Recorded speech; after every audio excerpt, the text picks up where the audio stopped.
So, the challenge. Someone hands me an envelope with 5 mystery words. I have 1 hour to write a story and create artwork. No prep, no editing. My artist friend Katherine took the same challenge. The results, as you will see, they are wildly different.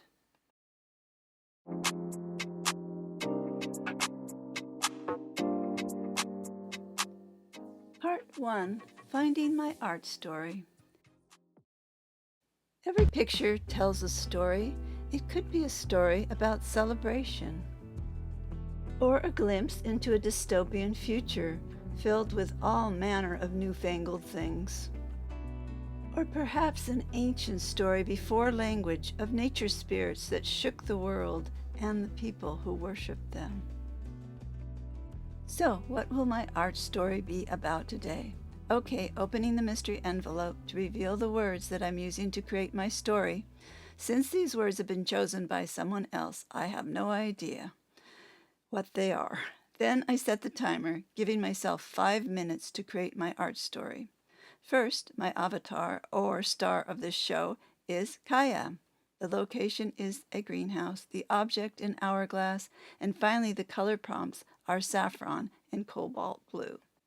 Here I use a stream of consciousness writing technique to stimulate my imagination and pull some quick visuals for my story. With this method, there's no second guessing or editing to disrupt the flow. I just write down whatever random thoughts pop into my brain and go from there. And afterward, I'll try to do the same when creating my artwork.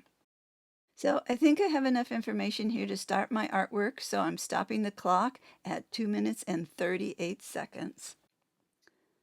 The next step is to prepare my color palette of saffron and cobalt blue. I also add black and white to the mix to get some different color values. The bottom right corner is the mother color, which is a mix of the saffron and cobalt blue. Then I mix a very small amount of this green mother color into the other colors in the palette, including the black and white, to harmonize the palette and give the artwork a cohesive look. So, here's the collection of my collage papers created from the color palette that I will be using today in my artwork. For the base of my artwork, I use a piece of heavyweight mixed media paper that I've gessoed on the front. To adhere my collage, I use LIquitex matte gel medium and a large brush, and for dampening my heavier collage papers before gluing, I use my well-loved fine mist spray bottle. And I also use a collection of tools for marking and cutting. To begin, I add the 2 minutes and 38 seconds to my 55 minutes, so I have a total of 57 minutes and 38 seconds to create this artwork. So, I'm beginning with composition, layering different elements to build some kind of background structure, and I'm figuring things out as I go.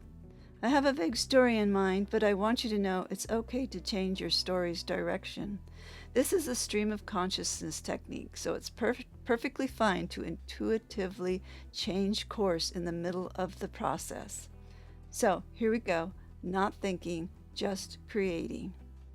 Interesting things happen when I work through the eyes or lens of another person or avatar. Kaya was raised in Hawaii, her name meaning ocean or sea. She grew up in an old plantation house overlooking the sea on a property with her grandparents who ran a farm, orchard, and greenhouse they called Kaya Flora, ocean flower. Her grandmother passed when Kaya was a young teenager, so her teenage years were spent helping her grandfather run the farm. She was a good student and earned a scholarship to a college in Los Angeles where she studied business and marketing, skills that came naturally after years of helping with the farm's finances. Kaya settled in LA, but visited Hawaii as often as she could to see her grandfather and her extended family of aunties, uncles, and cousins. When her grandfather passed, he left her the farm. The logical choice was to sell. The property was worth a lot, even in a rural part of Hawaii. This is where my feelings creep in, and I start to feel a little sentimental about Kaya's story.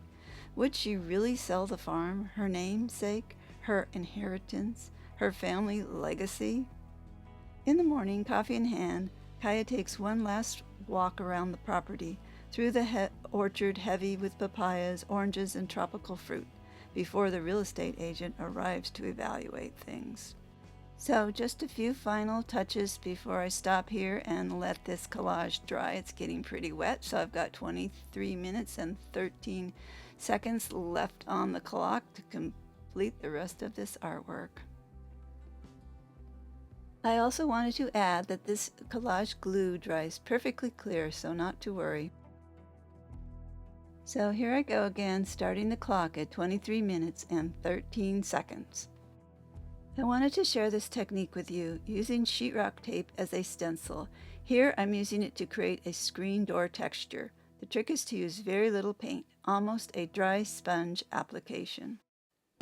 To continue with the story, Kaya finally makes her way up to the greenhouse. Cobalt blue had always been their color, and the greenhouse trim and door had all been painted in that same deep blue as was in that distant deep blue water part of the ocean.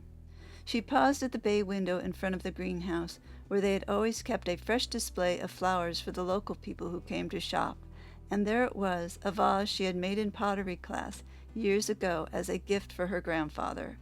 Hourglass shaped with the word time written on the bottom, a little play on words. They didn't always fill it with the herb thyme, but it had sat in that window for years. Well, I still have a lot to do, so I'm quickly cutting out some leaves. Then I think I'll tear up some collage papers to make flowers instead of spending the time painting them like I had originally planned. Now, I'll slop down a whole bunch of matte medium to glue down the rest of my pieces that I am frantically creating. I now realize that I should have taped the back of this paper once I dried the first layer of collage so it wouldn't be slipping around like it is. So, a note for next time. So, I'll go off camera for the last few minutes and finish this artwork until the 1 hour mark, then come back to you for the big reveal and the final part of this story. And then I will also be sharing Katherine's final art and story.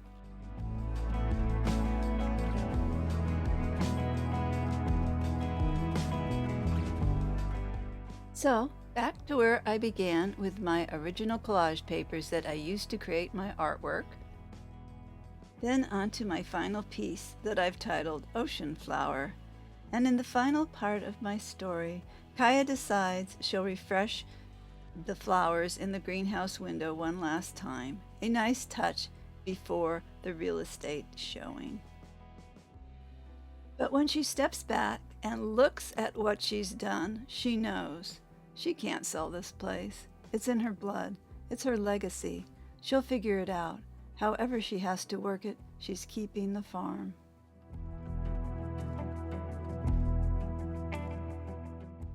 And now on to Katherine's art.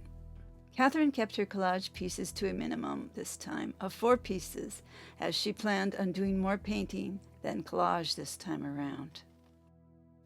And here we have it, Katherine's final piece, titled Don't Look Up.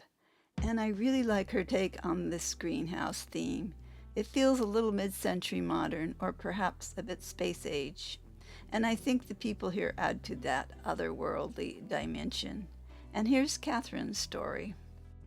Kaya was in the greenhouse with her family, tending a tray of leafy lettuce starts, mind wandering. She pictured her life as an hourglass, most of the sand still sitting at the top. Then, without warning, the meteor hit. And like these stories go, Kaya's life flashed before her eyes, except it didn't flash backwards, it flashed forward, decades into the future, all in a split second of time. Every moment that could have been, or maybe was. And when Kaya turned to ash, her final thought was of the hourglass. In conclusion, and as I've mentioned before, this technique is a great way to brainstorm ideas for a rough draft or simply jump straight into the creative zone when you're in need of a little inspiration. So until next time, be well and keep creating, and if you'd like to see more, please like and subscribe, and I'll see you in the next episode.